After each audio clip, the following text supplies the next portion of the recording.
The European Union is reportedly preparing to sit down with Iran to negotiate on its nuclear program. Again, even Rafael Grossi, head of the International Atomic Energy Agency, IAEA, the UN's nuclear watchdog, seems interested in engaging Iran in diplomacy again.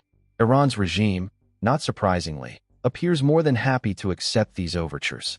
On the surface, this international charm offensive may appear to be a constructive effort toward dialogue, but a drier analysis suggests that such negotiations risk handing a monumental victory to a vicious regime that is vulnerable and weak and rabidly opportunistic. By offering Iran another platform for legitimacy, the EU and the UN are shoring up a monumentally brutal regime at a time when, for the West's own good, it should be applying pressure, not extending a hand. Iran's nuclear program was, after half a century of international procrastination, finally damaged in a significant way by strikes carried out by Israel and the United States. The damage has left the regime not much to offer in return for concessions, although the only concession called for is to stop building nuclear weapons and ballistic missiles. In a normal negotiation, a party with strong assets might offer something other than what the other party wants, in exchange for sanctions relief, but this is not Iran's situation at the time. Paradoxically, its vulnerability is precisely why Tehran is in a position to gain from any talks. It can accept almost any terms, secure relief from sanctions, and breathe new life into its struggling economy, its ballistic missile program, and its nuclear weapons program, all without giving up anything of real value. That is why engaging in talks now is strategically flawed. It would literally reward bellicosity and hand the regime an opportunity to reconsolidate its power. Engaging with Iran in formal negotiations setting also confers legitimacy on a regime whose human rights record is deeply troubling, if not abysmal. Over the past year, both the regime's executions, more than 1,000 just in 2025, and its repressive measures have raised alarms across the globe. Yet EU and UN officials nevertheless appear eager to sit down with the very leaders responsible for those atrocities. Every handshake and photo opportunity signals normalizing the regime's actions and, by extension, disempowering the moral authority of the international community.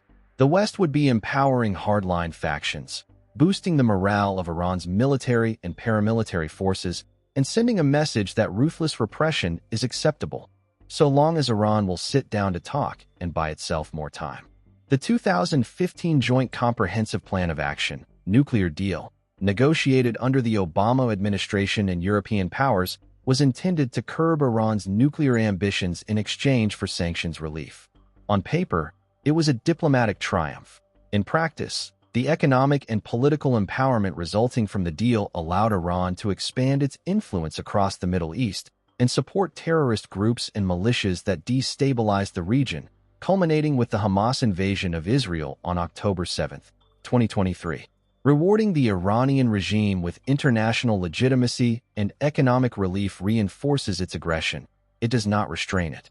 Western powers, therefore, should focus not on negotiations, which validate the Iranian regime, but on applying sustained pressure where it is most effective, in particular targeting Iran's oil sector and the financial networks that sustain the regime.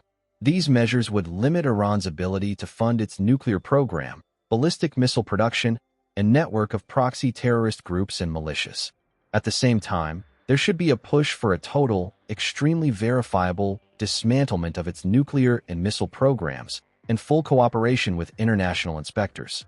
Anything short of complete transparency and disarmament simply repeats past mistakes, where concessions were not meaningful guarantees, to say the least, and in fact provided a pathway for Iran to continue developing nuclear weapons. There is an imperative to consider the voices of the Iranian people who have risked their lives again and again for justice and freedom. Tens of thousands of Iranian citizens have taken to the streets to oppose the Iranian regime over the years despite severe consequences. Yet negotiations with Tehran often occur without the slightest interest in their plight. By granting legitimacy to a regime that represses its own citizens, the EU and UN disgrace themselves as well as betraying those Iranians fighting for basic human rights. The efforts by the EU and the IAEA to resume talks with Iran are misguided and, frankly, dangerous. Iran's regime apparently does not see a need for reforming or have the slightest intention of doing so.